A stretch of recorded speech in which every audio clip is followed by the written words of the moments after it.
estudiando Lucas 20 del 1 al 18. Pero en esta ocasión vamos a leerlo en dos partes. Vamos a leer Lucas 20 del 1 al 9, primeramente. Amén. Bueno, leemos en el nombre del Padre, del Hijo y del Espíritu Santo. Dice así: sucedió un día que, enseñando Jesús al pueblo en el templo y anunciando el evangelio, llegaron los principales sacerdotes y los escribas con los ancianos. Y le hablaron diciendo: dinos con qué autoridad haces estas cosas, o quién es el que te ha dado esta autoridad. Respondiendo Jesús les dijo: os haré yo también una pregunta, respondedme.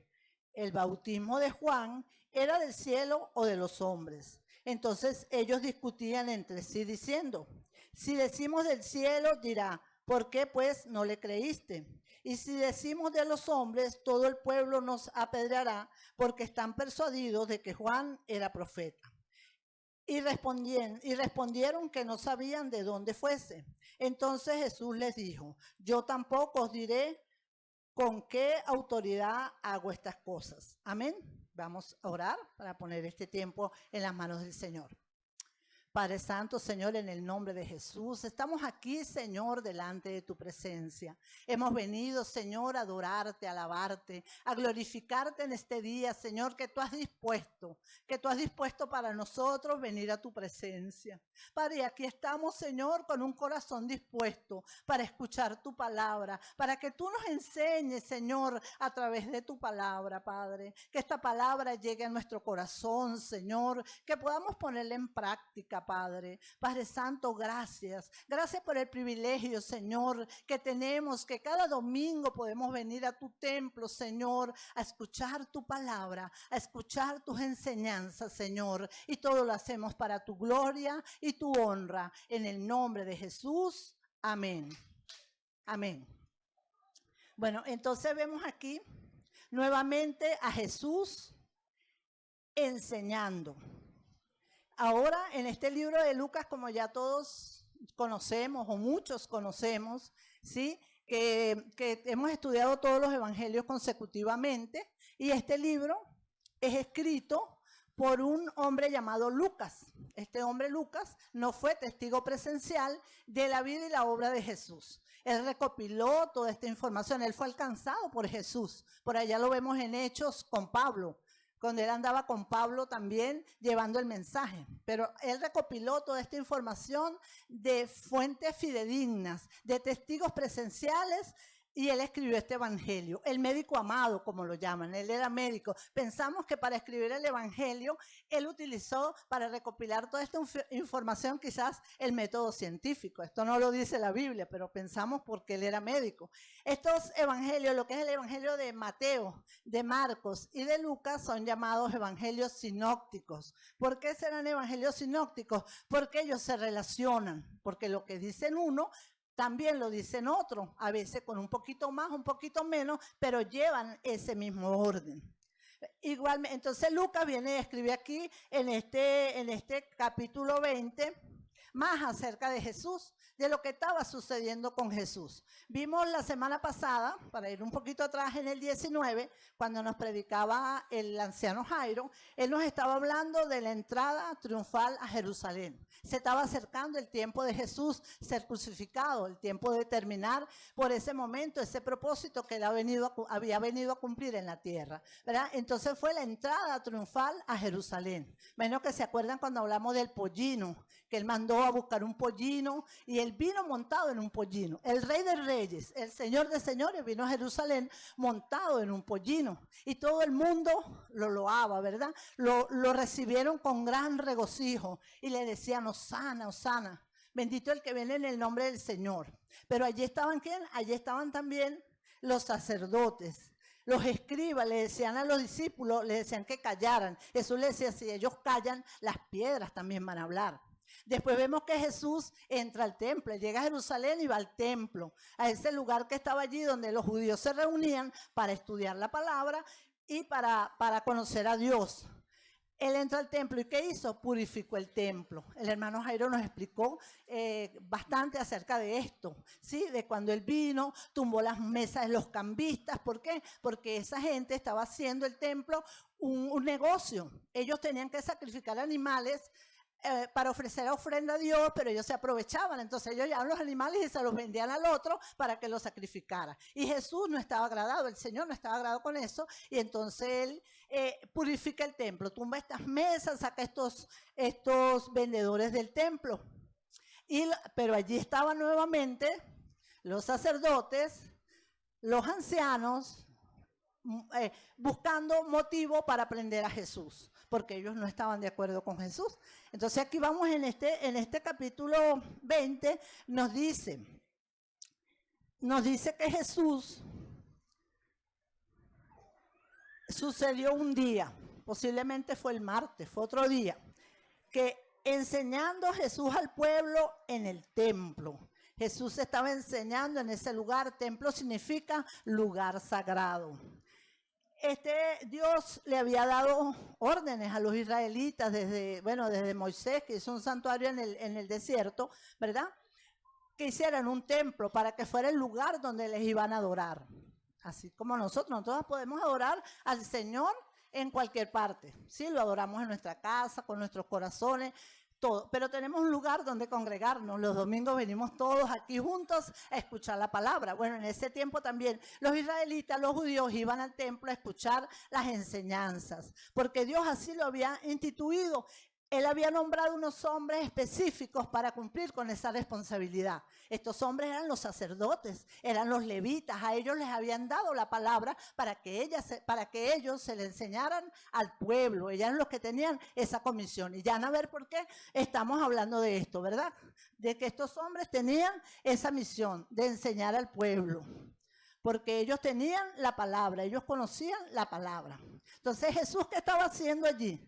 Jesús estaba enseñando y anunciando el evangelio.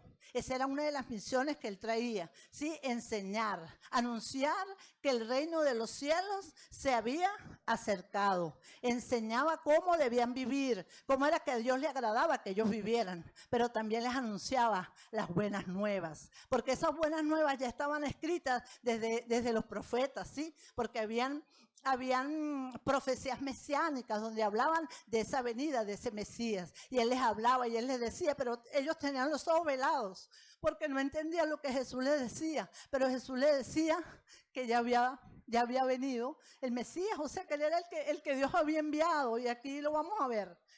Entonces él les anunciaba ese evangelio.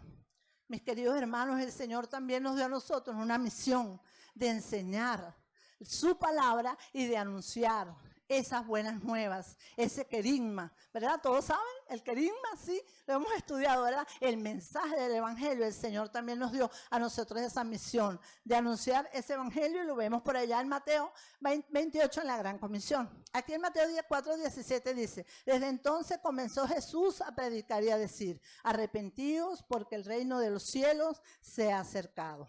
También nosotros tenemos que recordar que tenemos la misión, porque el reino de los cielos, bueno, ya está con nosotros, que ya sabemos, ¿verdad? Que es Jesús. Dice que anunciaba el evangelio, pero luego vemos a los principales sacerdotes y los escribas y los ancianos, autoridades del templo, hostigando a Jesús con relación a su autoridad.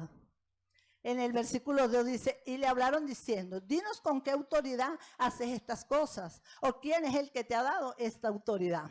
O sea que vemos aquí, estos ancianos, esta gente, a pesar de que no estaban de acuerdo con Jesús, ellos reconocían que Jesús tenía autoridad. Porque le estaban preguntando: ¿con qué autoridad haces tú esas cosas? ¿Y cuáles cosas serían las que hacía Jesús? ¿Solamente ir y enseñar? Hablar. No, solamente Jesús no hablaba, Jesús actuaba.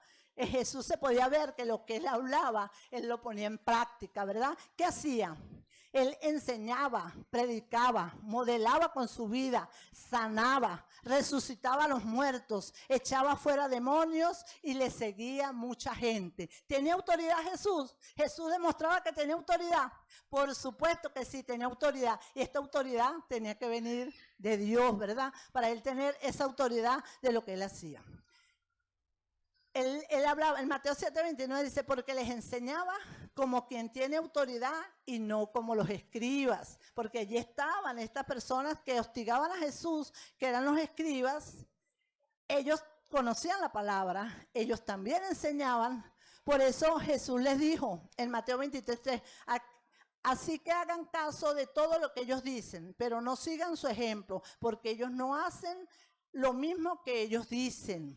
Los escribas también enseñaban, pero ellos no hacían, mi querido hermano, mi querida hermana. Nosotros el Señor también nos ha dado autoridad.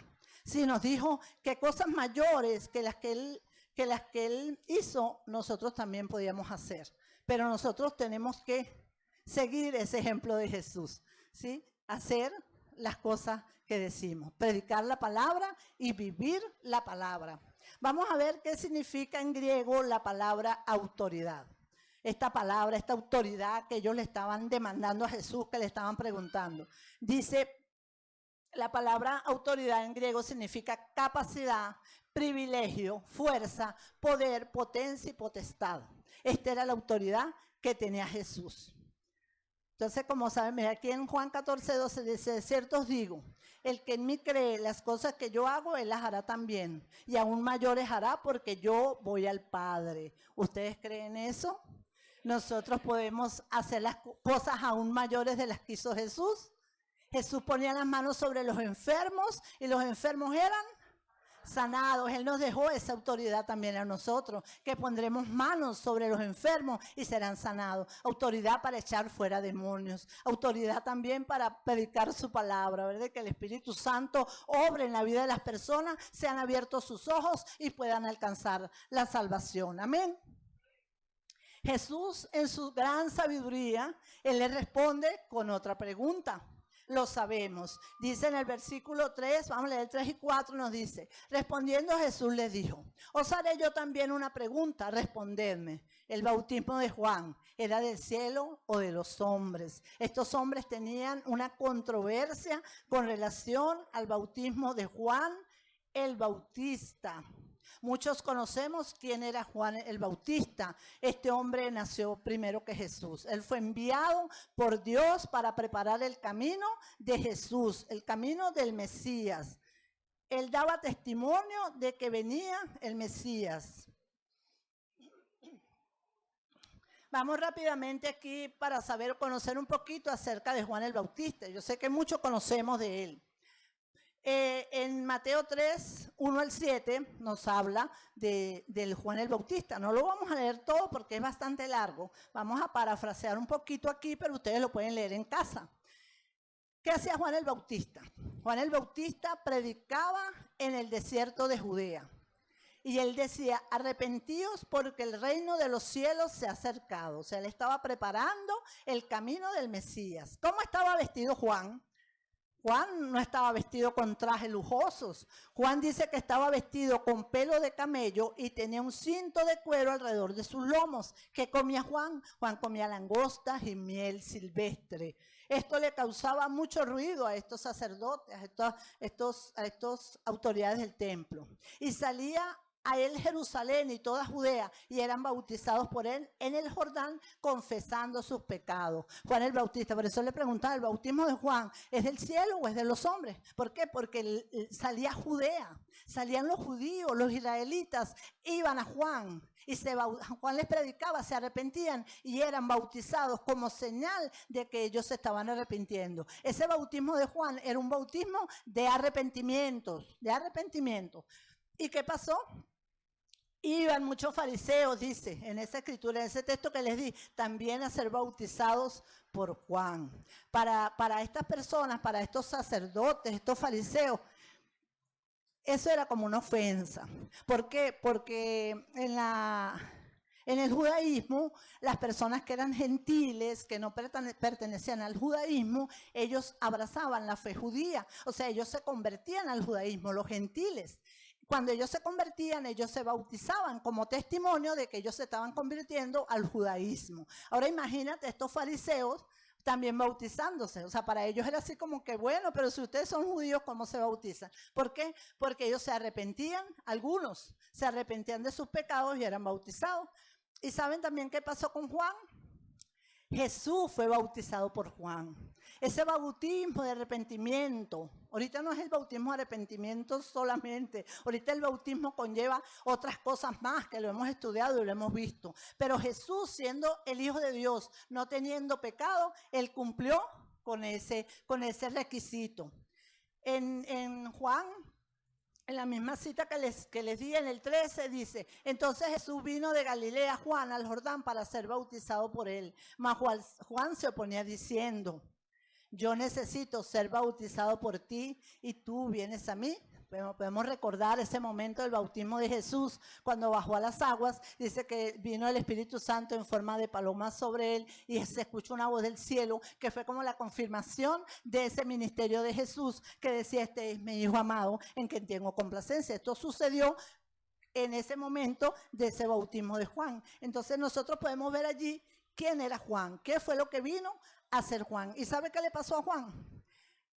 Juan fue decapitado por el rey Herodes en la cárcel. Lo vemos en Mateo 14:10. Él menguó.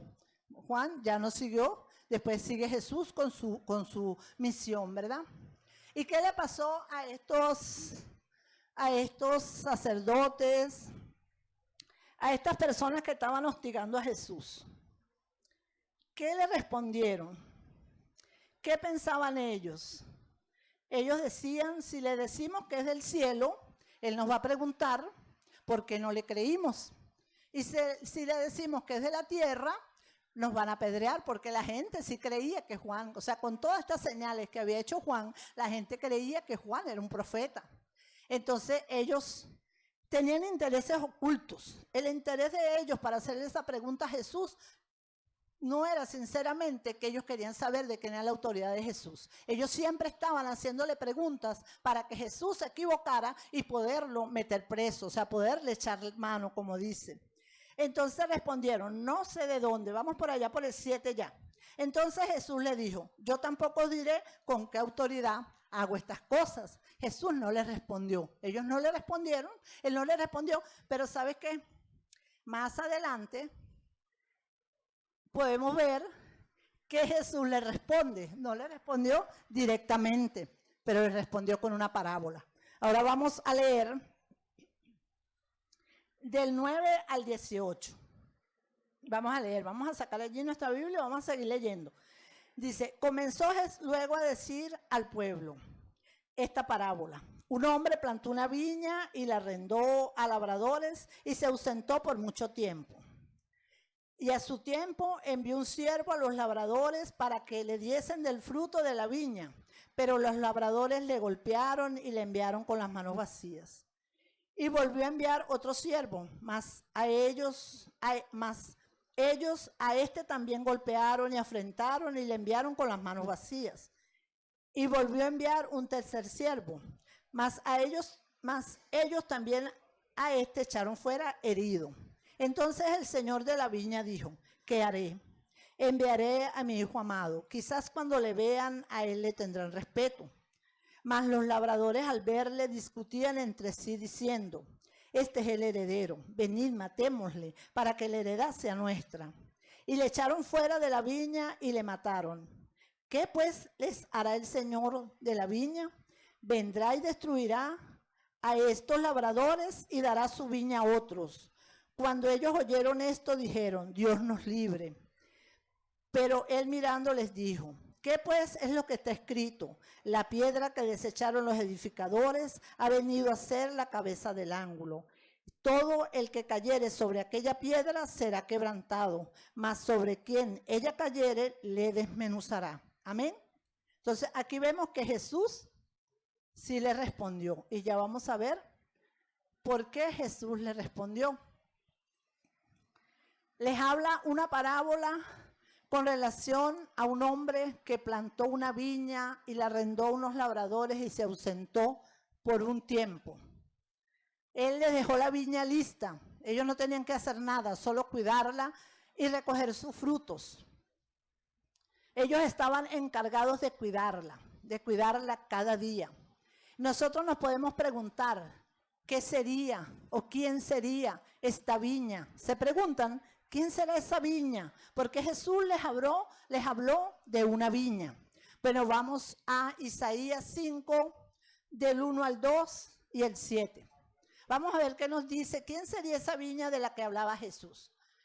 Leemos, dice: ahora cantaré por mi amado el cantar de mi amado a su viña. Tenía mi amado una viña en una ladera fértil. La había cercado y despedregado y plantado de vides escogidas. Había edificado en medio de ella una torre y hecho también en ella un lagar. Y esperaba que diese uvas, y dio uvas silvestres. Ciertamente esta era la viña que había plantado. Dice aquí en el 7 nos dice quién era la viña. Ciertamente la viña de Jehová de los ejércitos en la casa de Israel. Y los hombres de Judá, planta deliciosa suya. Esperaba juicio, aquí vileza. Justicia, he aquí clamor. Entonces, esa viña de la que estaba hablando Jesús, ¿cuál era? Ya vemos cuál era esa viña. Esa viña era la casa de Israel. ¿Quiénes serían esos labradores que Dios había dejado para cuidar su viña? ¿Quiénes serían ellos? Porque Jesús les nombraba y les hablaba de esta viña. Él le entregó esa viña a estos hombres que él preparó y que él les dio ese llamado para cuidar la viña, que era la casa de Israel. Y allí los vemos, ¿sí? ¿A quiénes vemos? Bueno, a esos sacerdotes, a esos ancianos, a esos fariseos que estaban hostigando a Jesús, que estaban en contra de Jesús. Ellos estaban encomendados a hacer ¿qué? A cuidar la casa de Israel, a instruir a la casa de Israel por sus caminos. ¿Y saben qué? El Señor también nos entregó a nosotros. Vimos por allá una predicación hace unas semanas atrás que el hermano Helio predicaba acerca de las minas. Decía que el Señor le había dado una mina a cada uno para ver qué hacían con la mina. Hermanos, el Señor también nos ha dado a nosotros cosas sobre las cuales somos mayordomos, para que nosotros cuidemos, para que nosotros nos encarguemos de eso. Cada quien sabe. Tenemos ministerios, tenemos llamados, tenemos familia, tenemos muchas cosas que Dios ha puesto en nuestras manos. En 2 de Timoteo 2:2 dice: lo que has oído de mí ante muchos testigos, esto encarga a hombres fieles que sean idóneos para enseñar también a otros. Nosotros también, el Señor, por allí lo vamos a ver más adelante, que el Señor nos llamó a ser sacerdotes, ¿sí? Dice que somos llamados real sacerdocio, nación santa, pueblo adquirido por Él. Ahora somos la nueva viña. Ya vamos para allá. Entonces dice, el dueño manda. Vamos a resumir estos 3 versículos donde nos dice que Él mandó primero a unos y fueron golpeados. Mandó a otros y fueron apedreados. A otros los hirieron. Los que iban, el Señor los mandaba a la viña, a buscar el fruto de esa viña, que esa viña le pertenecía a Él. ¿Y qué hacían estos labradores malvados? Porque dice la parábola que eran malvados. Los golpeaban, los ultrajaban, los maltrataban y no le mandaban nada al Señor. No le mandaban el fruto, no veían el fruto que el Señor esperaba. No había fruto en ese lugar. Podemos ver nosotros, no podemos preguntar, ay, ¿quién eran esos labradores que el Señor mandaba a esa viña que era Israel? El Señor mandó profetas, mis hermanos. Cuando el pueblo de Israel se estaba desviando de sus caminos, el Señor le mandaba profetas para que los encaminara, para que les diera, miren, por ahí no van, por ahí no es. Les decía, enderecen los caminos, vuélvanse al Señor. ¿Y qué hacían ellos con los profetas? Lo que hicieron estos hombres malvados con los siervos que iban a la viña, los ultrajaban, los mataban. ¿Han oído de Jeremías? A Jeremías lo metieron en una cisterna. Podemos leer un libro que se llama Lamentaciones de Jeremías. Pobre hombre Jeremías, ese sí pasó trabajo. Yo a tanto que escribí un libro que se llama Lamentaciones de Jeremías, de todo lo que él sufrió como profeta. como profeta de Dios. Isaías, podemos ver también Isaías, tremendo profeta de Dios. Uno de mis libros favoritos es el libro de Isaías porque tiene promesas hermosas para nosotros. No lo dice la Biblia, lo dice la tradición judía, que Isaías fue muerto aserrado por la mitad. Y sin ir muy lejos, tenemos aquí ¿a quién? A Juan el Bautista. Ya les dije, Juan el Bautista fue decapitado. Entonces Juan el Bautista fue otro siervo que mandó a la viña. Y en el versículo 13 vemos la misericordia de ese Señor, la misericordia. Dice, entonces el Señor de la viña dijo, ¿qué haré? Enviaré a mi hijo amado. Quizás cuando le vean a él le tendrán respeto.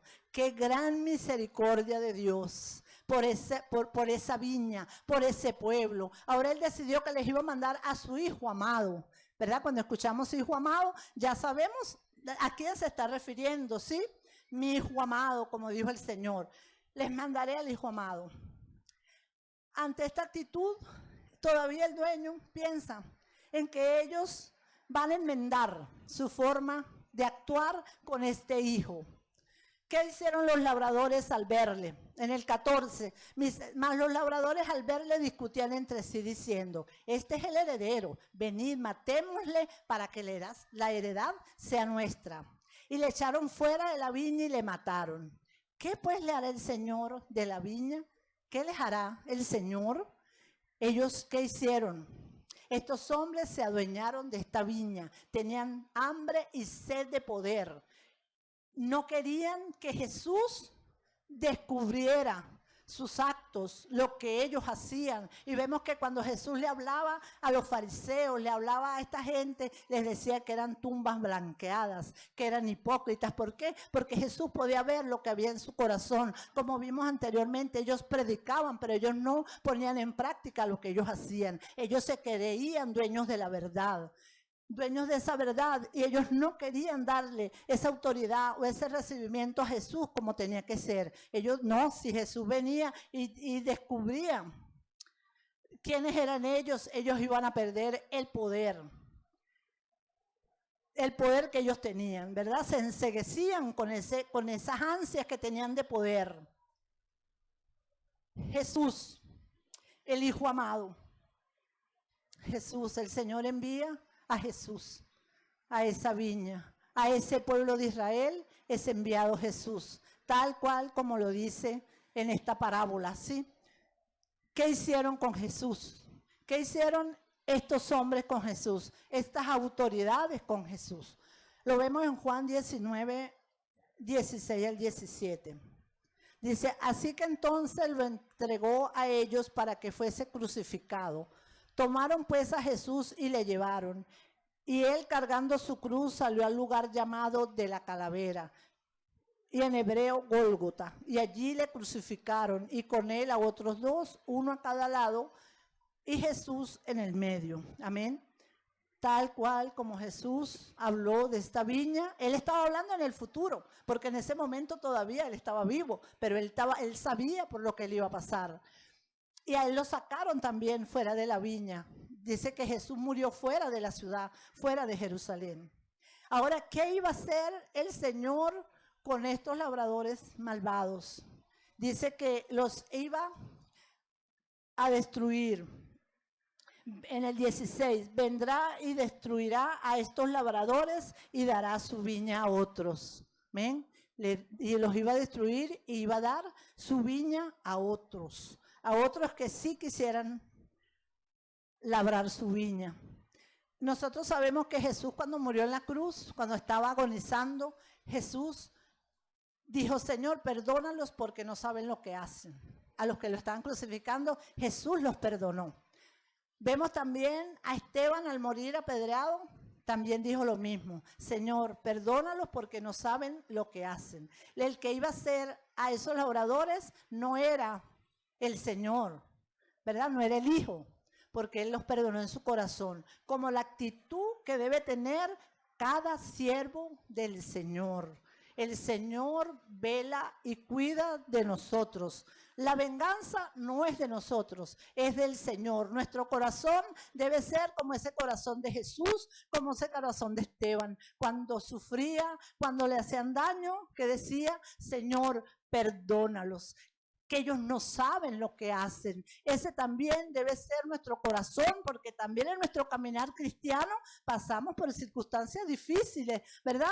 Pasamos por pruebas, por situaciones difíciles de las mismas personas. ¿Y cómo tiene que ser nuestro corazón? Vemos en Mateo 5, 44 al 45 dice, pero yo os digo, amad a vuestros enemigos, bendecid a los que os maldicen, haced bien a los que os aborrecen y orad por los que os ultrajan y os persiguen, para que seáis hijos de vuestro Padre que está en los cielos, que hace salir su sol sobre malos y buenos y que hace llover sobre justos e injustos. Amén. Aquí el Señor nos dice la actitud, así como Jesús, que nosotros también debemos tener, porque ellos allí se levantaron como enemigos de Jesús. Y el Señor dará su viña a otros. Sabemos que el Señor también le dio su viña a otros, porque la salvación era ¿para quién? Para los judíos, ¿verdad? Y con toda esta situación, ¿qué pasó? Bueno, había una promesa en Abraham, había una promesa, que la salvación sería para todas las naciones, pero allí aparentemente parecía que solamente era para los judíos. Pero ¿qué pasó? Le dio también su viña a otros. Esta salvación alcanzó a los gentiles, ¿verdad? ¿Cuántos gentiles hay aquí? Amén, ¿verdad? Esa salvación alcanzó también a nosotros. Nosotros también pasamos a ser ahora esa viña, ese pueblo hermoso del Señor. En Juan 1:11 dice, a los suyos vino y los suyos no le recibieron, mas a todos los que le recibieron, los que creen en su nombre, les dio potestad de ser hechos hijos de Dios. Amén. ¿Cuántos hijos de Dios hay aquí? Amén, ¿verdad? Todos los que creen les dio potestad de ser hechos hijos de Dios, porque ellos aún no lo rechazaron, pero el que lo acepta, ok, vamos ahora, cuando dice Jesús, pero él mirándolos dijo, ¿qué pues es lo que está escrito? La piedra que desecharon los edificadores ha venido a ser la cabeza del ángulo. Jesús cita allí el Salmo 118, 22, que está escrito tal cual. La piedra que desecharon los edificadores ha venido a ser la cabeza del ángulo. ¿De quién estaba hablando? Él estaba hablando de él, ¿verdad? De Jesús. Aquí tenemos una escritura hermosa, es un poquito larga, pero se la quiero compartir, porque es hermosa, hermosa lo que dice acerca de Jesús. Isaías 28, 16.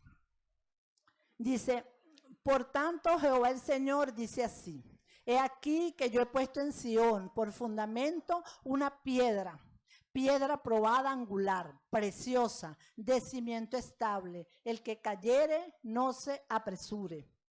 Sí, el Señor ha puesto en Sión esa piedra hermosa, una piedra probada. ¿Y qué significará esa piedra angular? ¿Por qué llaman a Jesús piedra angular? ¿Qué significaba para ellos una piedra angular? Bueno, resulta que en los tiempos de los judíos, en esos tiempos, la construcción no era con cabilla, con cemento, con ladrillos, con bloques, ¿verdad? Era con piedra. Las construcciones que ellos hacían eran con piedra. Cuando Jesús les hablaba a ellos de una piedra angular, ellos sabían de qué les estaba hablando. Es como si nos dijeran a nosotros, Jesús es la viga de arrastre donde va, donde se elabora, donde se va echando la pared, pues, para levantar una construcción. Nosotros lo entendemos, ¿sí? Bueno, muchos. Pero Jesús era esa piedra angular. Vamos a ver qué significa.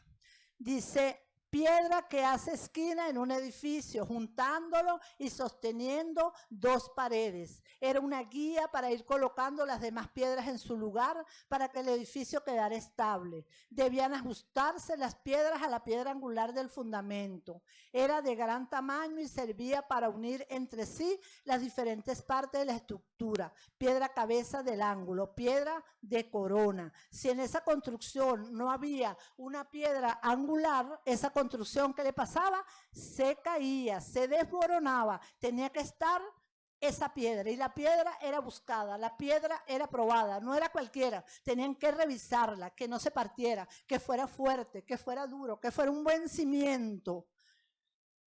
Y Jesús es esa roca, es esa piedra preciosa, esa piedra angular. Pero ¿dónde debe estar esa piedra? Esa piedra angular tiene que estar en la vida de cada uno de nosotros. Nosotros también somos una construcción. Dios construye sobre nuestras vidas y esa piedra probada tiene que estar allí en nuestra construcción. Vamos a leer Hechos 4, 11 al 12. Dice, Este Jesús es la piedra reprobada por vosotros los edificadores, la cual ha venido a ser cabeza del ángulo. Y en ningún otro hay salvación, porque no hay otro nombre bajo el cielo dado a los hombres en que podamos ser salvos. El primer paso para llegar a ser un discípulo, como lo hemos visto, es aceptar a Jesucristo como Señor y como Salvador. Él es la piedra angular que debe sostener nuestra vida en toda construcción que hagamos nosotros, sea en la familia. Usted construye su familia, ¿sobre qué bases? Usted puede decir, no, yo estoy construyendo mi familia sobre valores, los valores morales. Hermano, usted puede construir su familia sobre esos valores morales, pero si la piedra, el fundamento de esa familia no es Jesucristo, esa familia va a llegar un momento en que va a colapsar. Y a veces lo vemos, a veces vemos familias que no tienen a Jesús como base, las vemos que permanecen, pero en un momento estas familias van a sucumbir.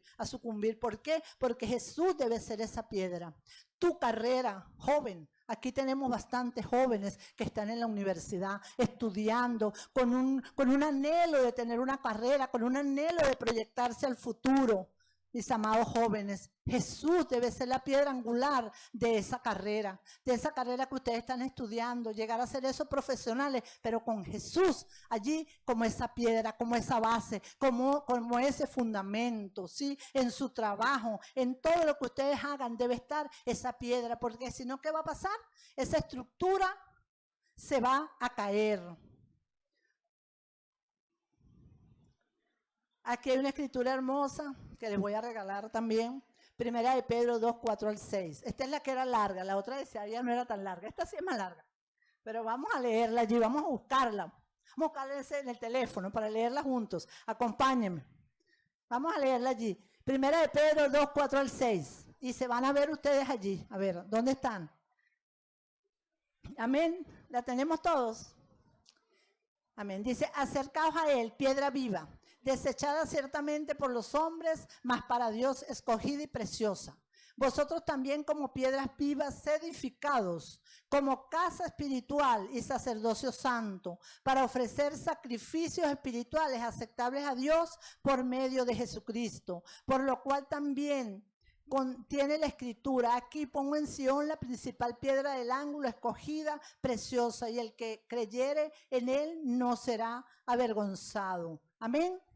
El Señor nos manda que nosotros tenemos que edificar, que también somos esas piedras vivas, porque somos hijos de Dios, somos esas piedras vivas que debemos edificar nuestra casa espiritual.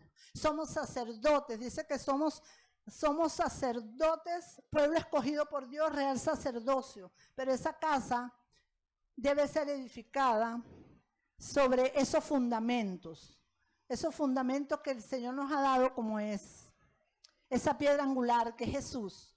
Y también nos dice por allá en Efesios 2:19 que debemos edificarnos en las doctrinas de los profetas, de los apóstoles y los profetas, siendo la principal piedra del ángulo Jesucristo. Porque usted me dirá, no, bueno, yo ya tengo a Jesús, ya yo tengo la base, ya yo tengo a Jesús, yo estoy sobre la roca, pues. Pero ahora nos dice que también nos tenemos que seguir edificando como esas piedras vivas. Tenemos que crecer todos como un edificio en el Señor. Por aquí nos dice, en el versículo 18 dice, el que cayere sobre ella será quebrantado. El que cayere sobre ella. ¿Cómo será eso que vamos a caer sobre esa piedra? ¿Cómo caemos sobre la piedra? Sobre la piedra angular, que ya sabemos que es Jesús. ¿Cuántos han visto la película El caso de Cristo? Pocos la han visto, se la recomiendo, es hermosa. Esta película, El caso de Cristo, es una pareja, unos esposos jóvenes que tienen una niña, van a un restaurante, la niña se come un caramelo y se queda asfixiada. Salió una enfermera, una mujer, le da primeros auxilios, esta mujer es enfermera, pero esta mujer enfermera es cristiana. Ella le da primeros auxilios a la niña puede respirar, bota el caramelo, la salva, prácticamente le salva la vida a la niña. Y le dicen, gracias, gracias. Y ella dice, no fui yo, fue Jesús. Yo no venía para este restaurante, iba para otro lugar y Dios me puso en el corazón que viniera a este restaurante. Y fue el Señor, fue Jesús que salvó a la niña. El hombre, bueno, él era ateo, el hombre era ateo y se fue. La mujer empieza con la inquietud de Jesús, él le dice, no, somos ateos, que no creemos en Dios, le decía el hombre.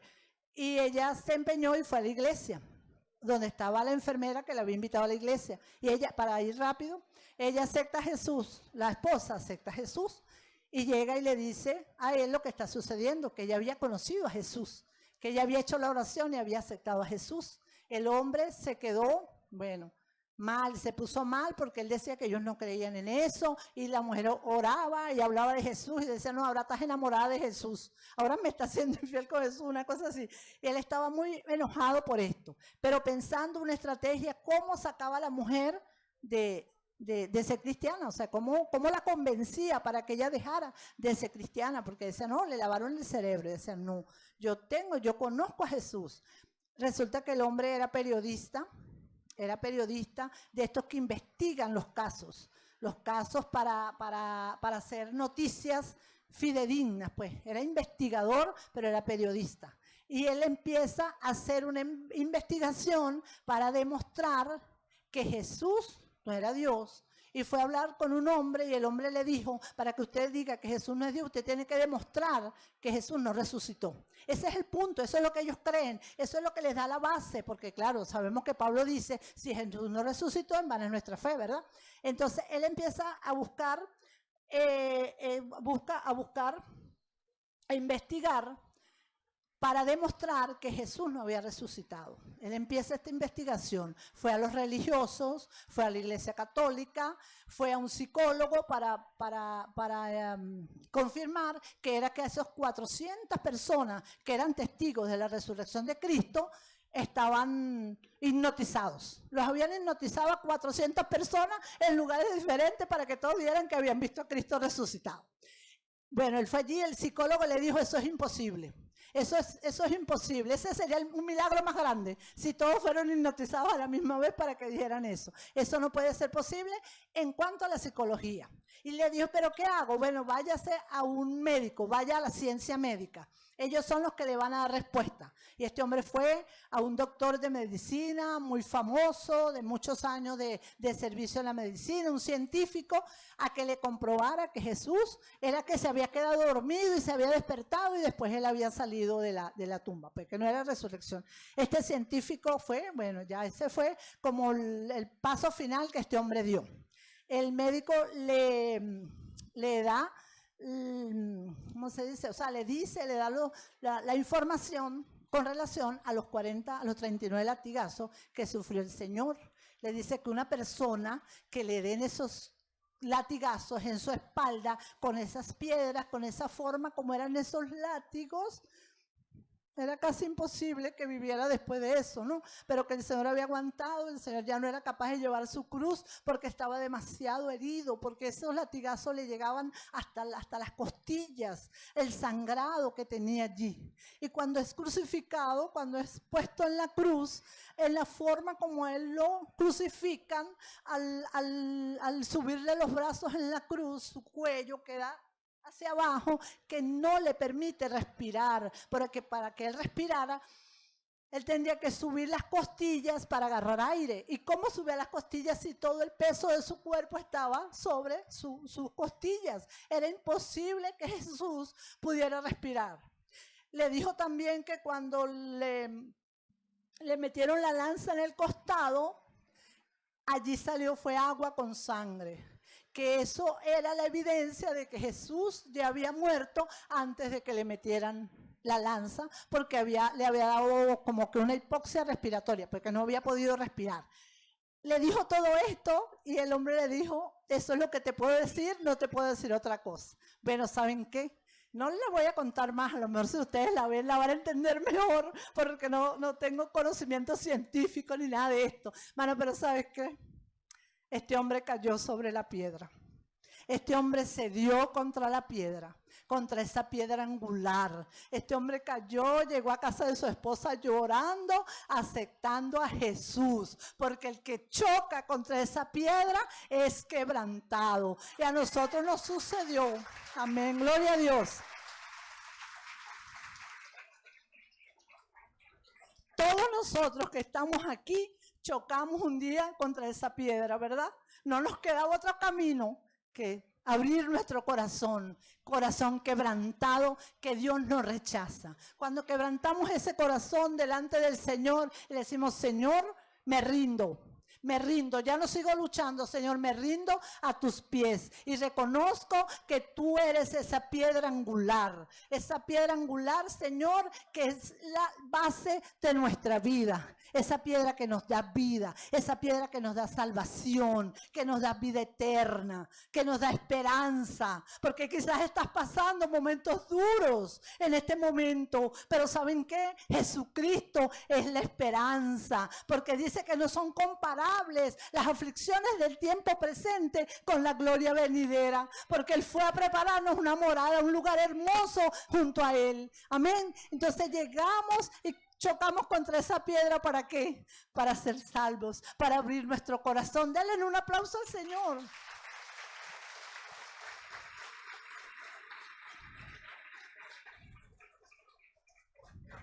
Amén, aleluya.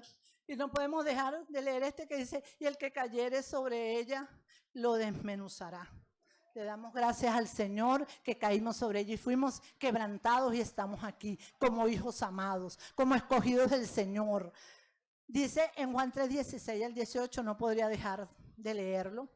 Porque de tal manera amó Dios al mundo, que ha dado a su Hijo unigénito, para que todo aquel que en Él cree no se pierda, mas tenga vida eterna. Porque no envió Dios a su Hijo al mundo para condenar al mundo, sino para que el mundo sea salvo por Él.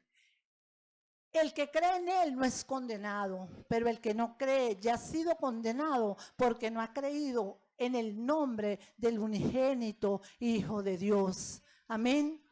Amén. Entonces, la puerta está abierta. Como dice, el Señor está tocando la puerta. Si no has abierto tu corazón a Jesús, este es el momento de decir, Señor, yo te reconozco como esa piedra angular, como esa base para construir mi vida. Amén.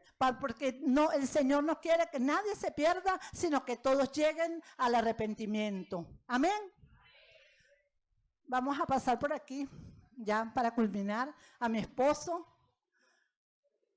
para que nos despida, para que nos ayude. Bueno, Dios me los bendiga muchísimo, mis hermanos. Gloria a Dios, póngase de pie allí, den un aplauso al Señor por su palabra. Si es para el Señor, déselo fuerte. Déselo fuerte porque es para el Rey de Reyes, el Señor de Señores. No es para hombres ni para mujeres, es para el Señor. Amén. Le damos gracias al Señor de verdad por su palabra. Y escuchaba a mi esposa hablar acerca de lo que hacían con los profetas. Y no podía dejar de pensar que de alguna forma nosotros somos así.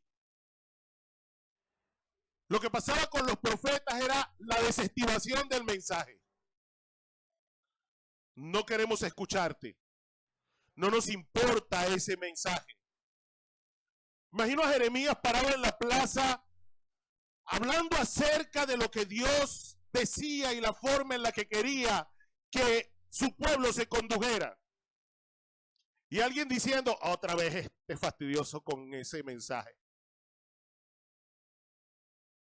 Sabe, que nosotros no seamos así.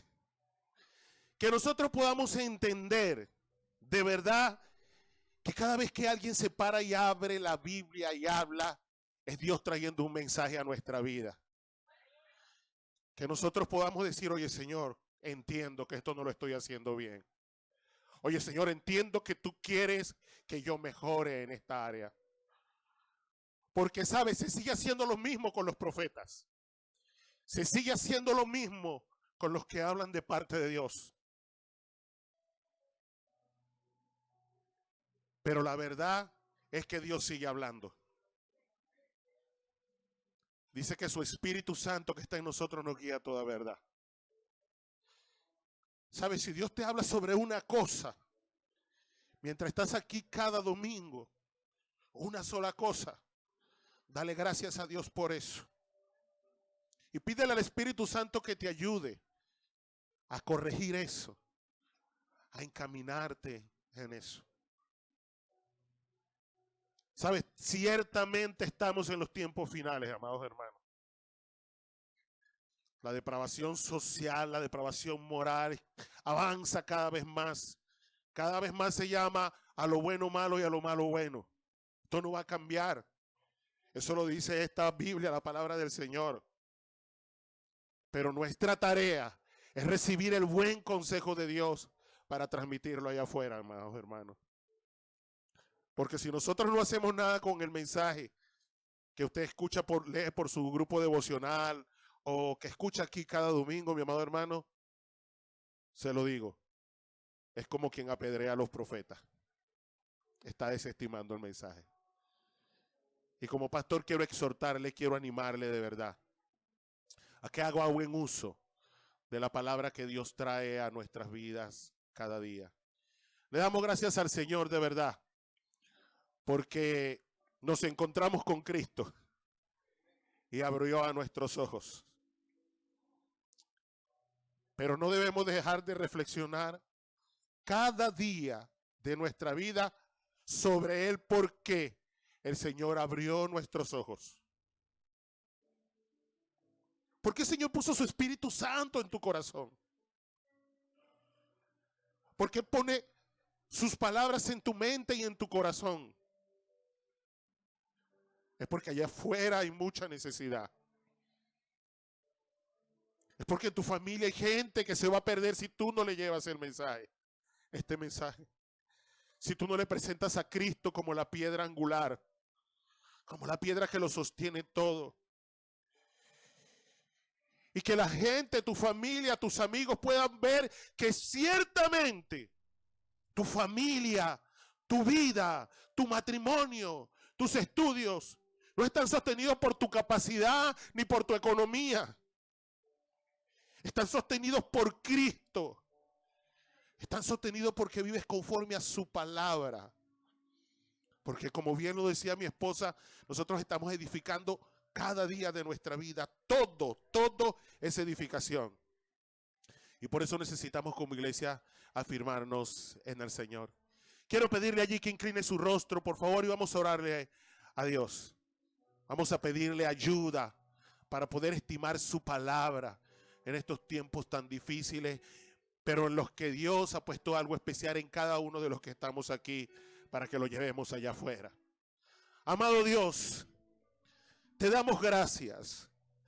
Gracias, Dios, por tu palabra y por tu Espíritu Santo que nos guía a toda verdad. En el nombre que es sobre todo nombre, en el nombre de Jesús de Nazaret, Señor, te oro por esta congregación, Dios mío. Ayúdanos, Señor, a estimar tu palabra, Dios. A ver que eres tú hablándonos, Dios eterno. Señor, ayúdanos a levantarnos también como profetas en medio de este tiempo, Señor, para transmitir a otros la verdad que tú has revelado a nuestras vidas, Dios. Para darte a conocer, Señor, como la piedra angular, como la piedra principal, Señor. Esa piedra, Señor, que muchos desechan, Señor, pero que para nosotros viene a ser, Señor, la base, Padre. En el nombre de Jesús de Nazaret, Señor, te oro por esta congregación. Por cada plan y cada proyecto, Dios, que tú, en tu Espíritu Santo, has impuesto en sus corazones, Dios. Señor, que ellos puedan alinear cada plan y cada proyecto, Señor, al tuyo, Dios mío. Que sus carreras, Señor, puedan estar alineadas a tu propósito, Señor. Que aún, Señor, sus fuentes de abastecimiento puedan estar alineadas, Dios, a tus propósitos, Dios. y que puedan reconocer los dones que tú les has dado, Dios, para llevar ese mensaje de salvación. En el nombre de Jesús, bendice esta congregación. Bendice a cada una de las personas que llegaron hoy a este lugar, Dios.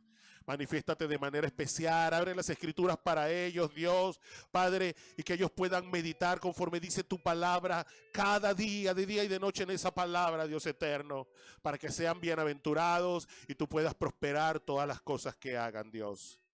Bendíceles, Dios amado, y llévales con tu bien y con tu bendición. En el nombre de Jesús, amén. Oh, venga aquí tu rey.